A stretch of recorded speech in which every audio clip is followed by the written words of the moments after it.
বন্যার কোনো ফোন এসেছিল? না। সঞ্জিদা, ওই চেয়ারে বসো না, নিজের চেয়ারে বসো। যাও।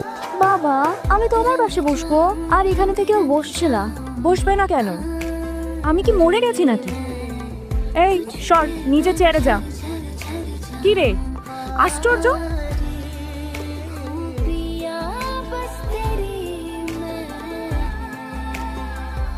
কি ব্যাপার মা?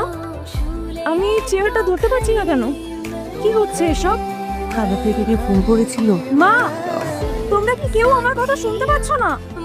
বাবা, আমার দিকে তাকাও, আমি এখানে। বাবা, কি ব্যাপার? তোমরা কি আমার কোনো কথা শুনতে পাচ্ছ না? মা,